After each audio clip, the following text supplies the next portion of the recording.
Hi ಏನಪ್ಪಾ friends, ಇವರು welcome back to my channel. ಯೂಟ್ಯೂಬಿಗೆ ಎಲ್ಲರೂ ಬಂದ ಹೇಗಿದ್ದೀರಾ? ತಕ್ಷಣನೇ ಎಲ್ಲರೂ ಎಲ್ಲೋ ಚೆನ್ನಾಗಿದ್ದೀರಾ ಅಂತ ಅನ್ಕೋತೀನಿ. ಹೊರಟಿರೋಂಥ ನಾವು ವಿಡಿಯೋನ ಕೂಡ ಹಾಕಿದಾರಲ್ಲ ಚೆನ್ನಾಗಿದ್ದೀವಿ. ಅಂತ ಯೋಚನೆ ತುಂಬಾ ಮಾಡ್ತಿದ್ದ. ದಿನಗಳಿಂದ ಹೌದು, ವಿಡಿಯೋಗಳನ್ನ ಇದು ಶೇರ್ ನಮ್ಮ ಅಮ್ಮ ಮಾಡ್ಕೊಂಡಿರ್ಲಿಲ್ಲ. ತುಂಬಾ ನಮ್ಮ ಅಂದ್ರೆ ಡಿಂಪಲ್ ತುಂಬಾನೇ ಪ್ರೆಗ್ನೆನ್ಸಿ ಬೇಜಾರಿದೆ ಟೈಮಲ್ಲಿ ಆ ವಿಚಾರಕ್ಕೋಸ್ಕರ. ಮಾಡ್ಕೊಂಡಿದ್ದಂಥ ಹರಕೆ ಅದನ್ನು ತೀರಿಸ್ಲಿಕ್ಕೋಸ್ಕರ ಇವತ್ತು ನಾವೆಲ್ಲಾದ್ರೂ ಹಮ್ನಳ್ಳ ಅಂತೇಳಿ ಒಂದು ಟೆಂಪಲ್ಗೆ ಹೋಗ್ತಾ ಇದ್ದೀವಿ.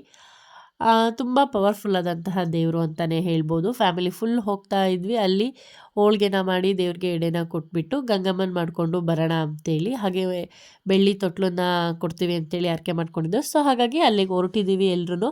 ಇದರಲ್ಲಿ ನಮ್ಮ ಅಕ್ಕ ಒಬ್ಬಳು ಮಿಸ್ ಆಗಿದ್ದಾಳೆ, ಹನು ಅಕ್ಕ. ಅವಳು ಬಿಟ್ಟು ಇನ್ನೆಲ್ಲರೂ ಹೋಗ್ತಿದ್ವಿ. ವಿಡಿಯೋ ಮಾಡ್ಕೋಬೇಕಾರೆ ಹಾಕಬೇಡ ಕಣೆ, ಅವಳು ಬೇಜಾರು ಮಾಡ್ಕೊತಾಳೆ ಅಂತ ಇನ್ನೊಬ್ಬರು ಅಕ್ಕ ಹೇಳ್ತಾಯಿದ್ರು. ಆದರೂ ಕೂಡ ಇರಲಿ ಅಂತೇಳಿ ವಿಡಿಯೋ ಮಾಡ್ಕೊಂಡಿದ್ದೆ. ತುಂಬ ದಿನಗಳ ಹಿಂದೆ ಮಾಡ್ಕೊಂಡಿರೋಂತಹ ವಿಡಿಯೋ ಇದು. ದೀಪಾವಳಿ ಹಬ್ಬ ಮುಗಿದು ನೆಕ್ಸ್ಟ್ ಡೇ, ಬುಧವಾರಕ್ಕೆ ದೀಪಾವಳಿ ಮುಗಿದ್ರೆ ಗುರುವಾರದ ವಿಡಿಯೋ ಇದು, ಅಥವಾ ಅದ್ರ ಹಿಂದಿನ ವಿಡಿಯೋನೋ ಸರಿಯಾಗಿ ನೆನಪಿಲ್ಲ. ಬಟ್ ಇವತ್ತು ಎಡಿಟಿಂಗ್ ಮಾಡ್ತಾ ಇದ್ದೀನಿ, ಹಾಗಾಗಿ ಕರೆಕ್ಟಾಗಿ ನೆನಪಿಲ್ಲ. ಅಲ್ಲಿ ಒಬ್ಬಿಟ್ಟಿಗೆಲ್ಲ ರೆಡಿ ಮಾಡ್ಕೋತಾ ಇದ್ದೀವಿ. ಎಲ್ಲರೂ ಒಂದೊಂದು ಕೆಲಸದಲ್ಲಿ ಬ್ಯುಸಿ ಆಗಿದ್ದಾರೆ. ನಮ್ಮದು ಕುಕಿಂಗ್ ಡಿಪಾರ್ಟ್ಮೆಂಟಲ್ಲಿ ನಿಂತಿದ್ವಿ ನಾವು. ಅಮ್ಮ ಮತ್ತು ನನ್ನ ನಾದಿನಿ ತಮ್ಮನ ವೈಫು ಎಲ್ಲ ಹೋಗಿ ಗಂಗಮ್ಮನ ಮಾಡ್ತಾಯಿದ್ರು. ಅದಾದಮೇಲೆ ನಮ್ಮದು ಇಲ್ಲಿ ಅಡುಗೆ ಕೆಲಸ ಎಲ್ಲ ಮುಗಿಸ್ಕೊಂಡು ಹೋಗಿ ಮಾಡ್ಕೊಂಡು ಬಂದಿದ್ದಾಯಿತು. ನಾವು ಕೂಡ ಪೂಜೆನ ಮಾಡಿ ಅಲ್ಲಿ ಹಳ್ಳದಲ್ಲಿ ನೀರು ಹರಿತಾ ಇತ್ತು. ಹಳ್ಳದ ನೀರನ್ನು ಹಾಕ್ಕೊಂಡು ತಣ್ಣಗೆ ಕೂಲಾಗಿ ಪೂಜೆ ಎಲ್ಲ ಮುಗಿಸ್ಕೊಂಡು ಬಂದ್ವಿ. ಮೋಸ್ಟ್ಲಿ ನಾನಿದು ಲಕ್ಷ್ಮೀ ಪೂಜೆ ದಿನ ಹೋಗಿದ್ವಿ ನಾವು ಅಂತ ಅಂದ್ಕೋತೀನಿ. ಹೌದು, ಲಕ್ಷ್ಮೀ ಪೂಜೆ ದಿನ ಹೋಗಿದ್ದು. ಯಾಕಂದರೆ ಎಲ್ಲರೂ ಹಬ್ಬದ ದಿನ ಹೊರಟಿದ್ದೀರಾ, ಹಬ್ಬ ಅಂತೇಳಿ ಅಂತ ಇದ್ರು. ಸೊ ಹಾಗಾಗಿ ಪರವಾಗಿಲ್ಲ, ಹಾಗೆ ತಳ್ತಾ ಹೋದರೆ ನಾನು 4 ವರ್ಷದಿಂದ ತಳ್ಳಿದ್ದೀನಿ ನಾನು. ನಮ್ಮಮ್ಮ ಒಂದು ಸಲ ಸೀರೆನ ತೊಗೊಂಬಂದು ಇಟ್ಕೊಂಡು, ಆದರೂ ಕೂಡ ನಾನು ಬರ್ದಲ್ಲೇ ಬೈಕೊಂಡು ಹೋಗಿರಲಿಲ್ಲ. ಸೊ ಹಾಗಾಗಿ ಅದೆಲ್ಲ ಪೂಜೆನ ಮುಗಿಸ್ಕೊಂಡು ಬಂದ್ವಿ. ತುಂಬ ಅಂದರೆ ತುಂಬ ಪವರ್ಫುಲ್ ದೇವರು. ಅಲ್ಲಿ ಮಕ್ಳು ಆಗಿಲ್ಲದೇ ಇರೋರು ಹರಕೆನ ಮಾಡಿಕೊಂಡು ಹಾಗೆಯೇ ಬರೀ ಗಂಗಮ್ಮನ ಬಟ್ಟೆ ಹಿಡ್ದಲೇ ಬರ್ಗಂಗಮ್ಮನ ಮಾಡ್ಕೊಬಂದು ಆಮೇಲೆ ಅಕ್ಕಿ ಎಲ್ಲ ಹಾಕಿ ಸೀರೆ ಇಟ್ಟು ಗಂಗಮ್ಮನ ಮಾಡ್ಕೊಂಬಂದರೆ ತುಂಬ ಒಳ್ಳೆಯದಾಗುತ್ತೆ, ಮಕ್ಕಳಾಗ್ತವೆ. ನಾನು ಕೂಡ ಅಲ್ಲೂ ನಮ್ಮಮ್ಮ ಹರಕೆ ಮಾಡ್ಕೊಂಡಿದ್ರು ನನಗೆ. ನೀವು ಮಾಡ್ಕೋಬೇಕು ಅಂತೆಲ್ಲ ಹೇಳೋಕೆ ಹೋಗ್ಬಿಡಿ, ಯಾಕಂದರೆ ನಮ್ಮಮ್ಮ ಮಾಡ್ಕೊಂಡಿದ್ರು. ಹಾಗಾಗಿ ನಮ್ಮಮ್ಮ ಏನು ಅಂದ್ಕೊತಾರೆ ಅದೇನೇ ಅಂತ ಬಂದಿದ್ವಿ. ಬೆಳ್ಳಿ ತೊಟ್ಲನ್ನ ಕೊಟ್ಟು ಒಬ್ಬಿಟ್ಟಿನ ನೈವೇದ್ಯನ ಕೊಟ್ಬಿಟ್ಟು ಬಂದ್ವಿ. ಪೂಜೆ ಎಲ್ಲ ಮುಗಿಸ್ಕೊಂಡು ತುಂಬ ಚೆನ್ನಾಗಾಯಿತು, ಪೀಸ್ಫುಲ್ಲಾಗಿ ಮುಗಿಸ್ಕೊಂಡು ಬಂದಿದ್ದಾಯಿತು. ಫ್ಯಾಮಿಲಿ ಫುಲ್ ಹೋದಾಗ ಏನೋ ಒಂಥರ ಖುಷಿ ಇರುತ್ತೆ ಅಲ್ವ ಫ್ರೆಂಡ್ಸ್. 2-3 ಜನ ನಾವೇ ಹೋದರೆ ಅಷ್ಟು ಜೋಶ್ ಇರಲ್ಲ. ಬಂದಿದ್ದಂತಹ ಎಲ್ಲರೂ ಕೂಡ ಎಂಜಾಯ್ ಮಾಡಿದ್ರು. ಎಲ್ಲ ಚಿಕ್ಕವು ಅಂದರೆ 9th 8th 10th ಕಾಲೇಜ್ ಇವೇ ಆಗಿರೋದ್ರಿಂದ ಅವಕ್ಕೆಲ್ಲ ಬರೀ ಫೋಟೋಶೂಟು ಅಲ್ಲಿ ಇಲ್ಲಿ ಓಡಾಡಿಕೊಂಡು ಮೊಬೈಲ್ ತಗೊಂಡೋಗಿ ನನಗೂ ಒಂದು ಸ್ವಲ್ಪ ವೀಡಿಯೋ ಶೂಟ್ ಬಂದು ಕೊಡ್ರು ಅಂದರೆ ಮಾತ್ರ ಯಾರೂ ಕೂಡ ಮಾಡ್ಕೊಬರಲ್ಲ. ಹಾಗಾಗಿ ಫುಲ್ ಕಂಪ್ಲೀಟ್ ವೀಡಿಯೋಸ್ ಇಲ್ಲ. ನಮ್ಮ ಫ್ಯಾಮಿಲಿಲೇ ಸ್ವಲ್ಪ ಹಿಂಗೇನೋ, ಅಥವಾ ಎಲ್ಲರ ಫ್ಯಾಮಿಲಿಲೂ ಇದೇ ಥರ ಮಾಡ್ತಾರೋ ಗೊತ್ತಿಲ್ಲ. ನನ್ನ ಫ್ಯಾಮಿಲಿಲಂತೂ ವೀಡಿಯೋಸ್ನ ಮಾಡಿಕೊಡ್ರಿ ಅಂದರೆ ಕ್ಲಾರಿಟಿ ಇಲ್ದಿರೋ ವೀಡಿಯೋ ಮಾಡಿರ್ತವೆ. ಇಲ್ಲ ಅಂದರೆ ಮೊಬೈಲ್ ತಗೊಂಡೋಗಿ ವೀಡಿಯೋನೇ ಮಾಡಲ್ಲ. ನಾನೇ ಮೊಬೈಲ್ ತಗೊಂಡೋಗಿ ವೀಡಿಯೋನ ಮಾಡ್ಕೊಂಡು ಇಟ್ಕೊಳ್ಳೋಣ ಅಂತ ಅಂದರೆ ಅಲ್ಲಿ ಕೆಲಸ ಮಾಡೋದಲ್ಲೇ ನಾನು ಮೊಬೈಲ್ ಇಟ್ಕೊಂಡ್ರೆ ಮಕ್ ಹೋಗಿರ್ತಾರೆ. ಸೊ ಹಾಗಾಗಿ ಮೊಬೈಲ್ನ ಹಿಡ್ಕೊಳಕ್ಕೆ ಹೋಗಲ್ಲ. ಇನ್ನು ಮುಂದೆ ಆದ್ರೂ ಸ್ವಲ್ಪ ವಾಯ್ಸ್ ಜೋರು ಮಾಡಿ, ಯಾಕೆ ಇಟ್ಕೊಂಡು ವೀಡಿಯೋ ಮಾಡಿಕೊಡ್ರಿ ಅಂತ ಜಬರ್ದಸ್ತ್ ಮಾಡಿ ಕೇಳಿ ಆದ್ರೂ ಸರಿ ವೀಡಿಯೋನ ಮಾಡಿಕೊಂಡು ನಿಮ್ಮ ಜೊತೆ ಶೇರ್ ಮಾಡ್ಕೋತೀನಿ. ಹಾಗೆ ಇದು ಇನ್ನೊಂದು ಟೆಂಪಲ್ಗೆ ಹೊರಟಿದ್ವಿ. ಇದು ನಾನು, ನನ್ನ ಹಸ್ಬೆಂಡು, ನನ್ನ ಮಗ 3 ಜನ ಹೋಗಿ ಬಂದಂತಹ ಟೆಂಪಲ್. ಯಾಕಂದರೆ ಇದು ನನ್ನ ಹಸ್ಬೆಂಡ್ ಕಡೆ ಅಂದರೆ ನನ್ನ ಹಸ್ಬೆಂಡ್ ಹೋಗೋ ಅಂತಹ ಒಂದು ದೇವರು. ಸೊ ಅಲ್ಲಿಗೆ ಹೊರಟಿದ್ದೀವಿ. ತುಂಬ ಚೆನ್ನಾಗಿತ್ತು ಈ ಪ್ಲೇಸ್ ಕೂಡ. ಇದು ನಮ್ಮ ಮಲ್ನಾಡು ಸೈಡ್ ಟೆಂಪಲ್, ಹಾಗಾಗಿ ಫುಲ್ಲು ಗ್ರೀನರಿ. ಎಂತ ಅಂತಾರೆ ಆ ರೋಡ್ಗೆ, ಕರು ಥರ ರೋಡು, ಸಖತ್ತಾಗಿತ್ತು ಜರ್ನಿ ಮಾತ್ರ. ಇದು ಕೂಡ ಡಿಂಪಲ್ ಪ್ರೆಗ್ನೆನ್ಸಿ ಟೈಮಲ್ಲಿ ಮಾಡ್ಕೊಂಡಿದ್ದಂಥ ಹರಕೆ. ಇದನ್ನು ಕೂಡ ತೀರಿಸಿರಲಿಲ್ಲ, ಹಾಗಾಗಿ ಇದನ್ನು ಕೂಡ ತೀರಿಸ್ಬಿಟ್ಟು ಬರೋಣ, ಹಂಗೆ ತಳ್ತಾ ಹೋದರೆ ಹೋಗ್ತಾನೆ ಇರುತ್ತೆ ಮುಂದೆ ಅಂತ ಹೇಳ್ಬಿಟ್ಟು ಇದಕ್ಕೂ ಕೂಡ ಹೋಗಿ ಹರಕೆನ ಕೊಟ್ಬಿಟ್ಟು ಬಂದ್ವಿ. ಹೋಗಿ ಬೀನ್ಸ್ನ ಹಾಕ್ಕೊಂಡು ಹೋಗಿದ್ದು ಮನೆಯಿಂದ ಹೊರಡ್ಬೇಕಾದ್ರೆ ನಮ್ಮವೇ.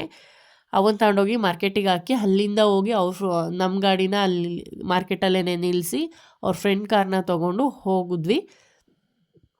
ಹೀಗೆ ಬೇರೆಯವ್ರ ಕಾರ್ನೆಲ್ಲ ಇಸ್ಕೋಬೇಕಾದ್ರೆ ನಮ್ಮ ಮನೆಯವ್ರು ಹೇಳ್ತಿರ್ತಾರೆ, ನಮ್ಮದೇ ಸ್ವಂತ ಕಾರ್ ಇರಬೇಕು, ಇದಕ್ಕೆ ಹೇಳೋದು ನೋಡು. ಅವರು ಇವ್ರನ್ನ ಕೇಳಬೇಕಾಗತ್ತೆ, ಅವ್ರು ಕೊಟ್ಟರು ಕೂಡ ಸ್ವಲ್ಪ ಇರ್ಸು ಮುರ್ಸು ಅವ್ರಿಗೇನಾದರೂ ಬೇಕಾದರೆ ಅಂತ ಹೇಳ್ತಾ ಇದ್ರು. ಸರಿನಪ್ಪ ತೊಗೊಂಡ್ರಾಗತ್ತೆ ನಡೀರಿ, ಯಾವತ್ತೋ ಒಂದಿನ ತೊಗೊಳೋಣ ಈಗಲೇ ಅಂತ ಏನಿಲ್ಲ ಅಂತ ಸಮಾಧಾನ ಮಾಡ್ಕೊಂಡು ಹೋದ್ವಿ. ಎಷ್ಟು ಚೆನ್ನಾಗಿತ್ತು ಗೊತ್ತಾ ಫ್ರೆಂಡ್ಸು, ಟ್ರಾವೆಲು ತುಂಬ ಚೆನ್ನಾಗಿತ್ತು. ಹಾಗಾಗಿ ಅದ್ರ ವೀಡಿಯೋಸ್ನೆಲ್ಲ ನಿಮ್ಮ ಜೊತೆ ಶೇರ್ ಮಾಡ್ಕೊಂಡಿದ್ದೀನಿ. ಆ ಹಸಿರು ಗ್ರೀನರಿ ಇವಾಗ ನಾನು ಅಟ್ ಪ್ರೆಸೆಂಟ್ ನಮ್ಮ ಮನೆ ಇರೋದು ಸುತ್ತ ಗ್ರೀನರಿಲೇ, ಆದರೂ ಕೂಡ ದೊಡ್ಡ ದೊಡ್ಡ ಎತ್ತರವಾಗಿ ಬೆಳೆದಿರೋ ಮರಗಳು ಸ್ಟ್ರೈಟಲ್ಲಿ ಇರ್ತವೆ. ನಮ್ಮ ಕಡೆ ಏನೇ ಬಯಲುಸೀಮೆ ಕಡೆ ಆಗಲಿ, ನಮ್ಮ ಕಡೆ ಆಗಲಿ, ಅರಮನೆನಾಡಲ್ಲಾಗಲಿ ಮರಗಳನ್ನ ಈ ಹೈಟಲ್ಲಿ ಅಷ್ಟು ಸ್ಟ್ರೈಟಾಗಿ ಮರಗಳನ್ನ ಬೆಳೆಸೋಕ್ಕಾಗೋದಿಲ್ಲ. ಈ ಸಿಲ್ವರ್ ಮರ ಇರ್ಬೋದು ಅಥವಾ ಬೇರೆ ಬೇರೆ ಮರಗಳಿರ್ತಾವಲ್ಲ ಅವನ್ನೆಲ್ಲ. ಬಟ್ ಇಲ್ಲಿ ಎಷ್ಟು ನೀಟಾಗಿ ಆ ಹೈಟಿಗೆ ಸಖತ್ತಾಗಿದ್ದು, ಕಣ್ಣಿಗೆ ಆನಂದ, ಮನಸ್ಸಿಗೆ ಒಂಥರ ತೃಪ್ತಿ, ತುಂಬ ಚೆನ್ನಾಗಿತ್ತು. ನಾನು ಹಳ್ಳಿ ಕಡೆ ಇದ್ದ ಇಷ್ಟು ಫೀಲ್ ಮಾಡ್ತೀನಿ. ಇನ್ನು ಸಿಟಿ ಅವರು ಈ ರೂಟಲ್ಲಿ ಹೋದರೆ ಅವ್ರಿಗಂತೂ ಇನ್ನೂ ಅಂದರೆ ಇನ್ನೂ ಖುಷಿ ಆಗುತ್ತೆ. ಆಲ್ಮೋಸ್ಟ್ ಅಲ್ಲಿ ರೀಚ್ ಆದ್ವಿ. ಆಲ್ಮೋಸ್ಟ್ ಅಲ್ಲಲ್ಲ, ನಾವು ರೀಚ್ ಆದ್ವಿ ಈಗ ಆ ಪ್ಲೇಸ್ಗೆ. ಇದು ನಾಲ್ಕೂರಮ್ಮ ಅಂತ ಏನೋ ಹೇಳ್ತಾರೆ ಈ ದೇವಸ್ಥಾನದ ನೇಮ್ನ. ಇಲ್ಲೂ ಕೂಡ ಇವರ ಅತ್ತೆಯವ್ರು ಯಾರೋ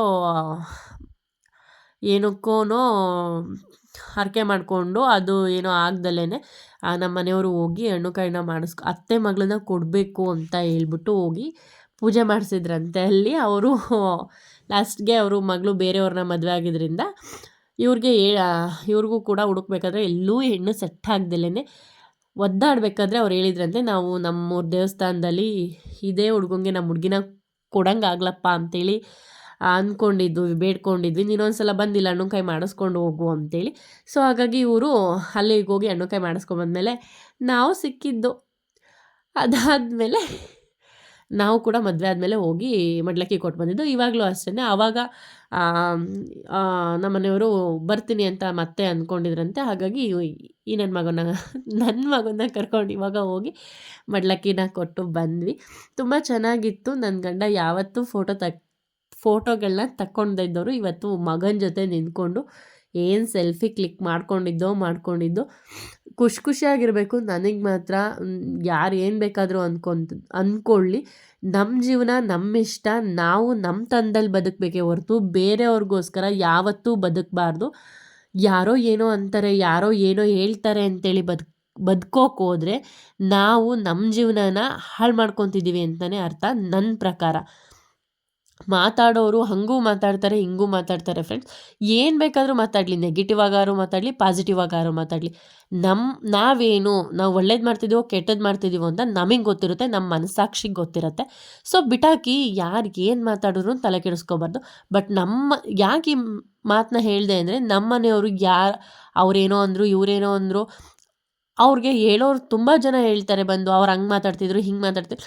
ಇವರು ಅದನ್ನು ಅಲ್ಲೇ ಬಿಡಲ್ಲ. ನಮ್ಮ ಮನೆಯವರು ಅದನ್ನೆಲ್ಲ ತಲೆಗೆ ತಗೊಂಡು ತುಂಬ ಯೋಚನೆ ಮಾಡಿ ಲಾಸ್ಟಿಗೆ ಹಿಂಗಾಯಿತು ಹಂಗಾಯಿತು ಅಂತ ತುಂಬ ಟೆನ್ಷನ್ ಮಾಡ್ಕೊತಾರೆ. ಸೊ ಹಾಗಾಗಿ ಇಂಥ ಟೆನ್ಷನ್ ತಗೊಳ್ಳೋರು ನಮ್ಮ ಸುತ್ತಮುತ್ತ ಇರ್ತಾರೆ. ನಮ್ಮ ಮನೇಲಂತೂ ನನ್ನ ಹಸ್ಬೆಂಡೇ. ನಾನು ತೊಗೊಳ್ಳೋದ ಅಂತಲ್ಲ, ನಾನು ತೊಗೊತೀನಿ. ಬಟ್ ನಮ್ಮನೆಯವ್ರ ಮಟ್ಟಕ್ಕೆ ನಾನು ಹೋಗಲ್ಲ. ಯಾರು ಏನೇ ಮಾತಾಡಿದ್ರು ನಾನು ತಲೆಗೆ ಹಾಕ್ಕೊಳಲ್ಲ. ನನ್ನ ಎದುರುಗಡೆ ಮಾತಾಡಿದ್ರೆ ನಾನು ಸುಮ್ಮನೆ ಅಂತೂ ಬರಲ್ಲ. ಸುಮ್ಮನೆ ಬಂದಿದ್ದೀನಿ ಅಂದ್ರೂ ನಾನು ಟೈಮಿಗೋಸ್ಕರ ಕಾಯ್ತೀನಿ. ಆ ಟೈಮ್ ಸಿಕ್ಕಿದಾಗ ಮಾತ್ರ ನಾನು ಚೆನ್ನಾಗೇ ಅನ್ನೋದು. ಎಲ್ಲ ಟೈಮಲ್ಲೂ ರಿಯಾಕ್ಟ್ ಮಾಡಬಾರ್ದು. ರಿಯಾಕ್ಟ್ ಮಾಡೋ ಟೈಮಲ್ಲಿ ಮಾಡಲೇಬೇಕು. ಮಾಡೋ ಟೈಮ್ ಬರುತ್ತೆ, ಅಲ್ಲಿ ತನಕ ವೆಯ್ಟ್ ಮಾಡಬೇಕು ಅನ್ನೋದು ನಂದು. ಸೊ ನೀವು ಕೂಡ ಹಿಂಗೇನ ತುಂಬ ಯಾರೋ ಅವರು ಇವರು ಮಾತಾಡಿದ್ರು ಅನ್ನೋದನ್ನೆಲ್ಲ ನೀವು ತಲೆಗೆ ತಗೊಂಡು ಅದಕ್ಕೆ ಹಾಗೆ ಹೀಗೆ ಅಂತ ರಿಯಾಕ್ಷನ್ ಕೊಡ್ತೀರಾ, ಅಥವಾ ಟೈಮ್ಗೋಸ್ಕರ ಕಾಯ್ದು ಅವ್ರ ಬಾಯಿಂದನೇ ಆ ಮಾತುಗಳನ್ನ ಹೇಳಿಸಿ ಆನ್ಸರ್ ಮಾಡ್ತೀರಾ ಅಂಥೇಳಿ ತಿಳಿಸಿ ನನಗೆ. ಸೊ ನೋಡಿ, ಈಗ ನಾವು ಕಾಲಿಗೆಲ್ಲ ನೀರು ಹಾಕ್ಕೊಂಡು ಬಂದು ದೇವಿ ದರ್ಶನಕ್ಕೆ ಹೋಗ್ತಾ ಇದ್ದೀವಿ. ಇಲ್ಲಿ ತುಂಬ ಅಂದರೆ ತುಂಬ ಜನ ಬರ್ತಾರೆ. ಗುರುವಾರ ಮಾತ್ರ ಇಲ್ಲಿ ಪೂಜೆ. ನಾವು ಕೂಡ ಗುರುವಾರ ಹೋಗಿದ್ವಿ, ಮಡ್ಲಕ್ಕಿಗೆಲ್ಲ ರೆಡಿ ಮಾಡಿ ಮಡ್ಲಕ್ಕಿನ ಕೊಟ್ಟು ಎಲ್ಲರಿಗೂ ಒಳ್ಳೇದಾಗ್ಲಪ್ಪ, ನಮಗೆ ಮೊದಲು ಒಳ್ಳೇದಾಗಲಿ ಅಂತ ಬೇಡ್ಕೊಂಡು ಬಂದ್ವಿ. ಒಳ್ಳೇದು ಮಾಡು ಅಂತ ಅಷ್ಟೇ ಕೇಳ್ಕೋಬೇಕು, ಬೇರೆಯವ್ರಿಗೆ ಕೆಟ್ಟದಂತೂ ಬಯಸಬಾರ್ದು. ನಮಗೆ ನಾವು ಆದಷ್ಟು ಒಳ್ಳೇದೇ ಮಾಡಿದ್ರೆ ನಮಗೆ ದೇವ್ರು ಒಳ್ಳೇದೇ ಮಾಡ್ತಾರೆ. ಅಲ್ಲಿ ಇಲ್ಲಿ ಹೋಗಿ ಕೆಟ್ಟದಾಗಲಿ ಮನಸ್ಸು ಬೇಡ್ಕೊಂಡು ಬೇರೆಯವ್ರಿಗೆ ನಾವು ಮನಸ್ಸಲ್ಲಿ ಕೆಟ್ಟದಾಗಲಿ ಅಂದರೆ ಅದು ನಾವೇನೇ ಎಷ್ಟೇ ದೇವಸ್ಥಾನ ಸುತ್ತಿದ್ರು ಅದು ನಮಗೆ ಕೆಟ್ಟದೇ ಆಗೋದು. ಇದು ನನ್ನ ಅನಿಸಿಕೆ, ನನ್ನ ಅಭಿಪ್ರಾಯ. ಸೊ ನಾವು ಮನಸ್ಸಿಂದ ಶುದ್ಧವಾಗಿದ್ದರೆ ದೇವರು ಕೂಡ ನಮಗೆ ಒಳ್ಳೇದನ್ನೇ ಮಾಡ್ತಾನೆ. ಇದಾಗಿತ್ತು ಇವತ್ತಿನ ವಿಡಿಯೋ ಇಷ್ಟ ಆದರೆ ಲೈಕ್ ಮಾಡಿ ಫ್ರೆಂಡ್ಸ್, ಹಾಗೆ ಸಪೋರ್ಟ್ ಮಾಡೋದನ್ನ ಮರಿಬೇಡಿ. ಇದು ನಮ್ಮನೆ ದೀಪಾವಳಿ ದೇವಿರಮ್ಮಂಗೆ ಆರತಿ ಮಾಡಿದಂತಹ photos. Thank you for watching friends.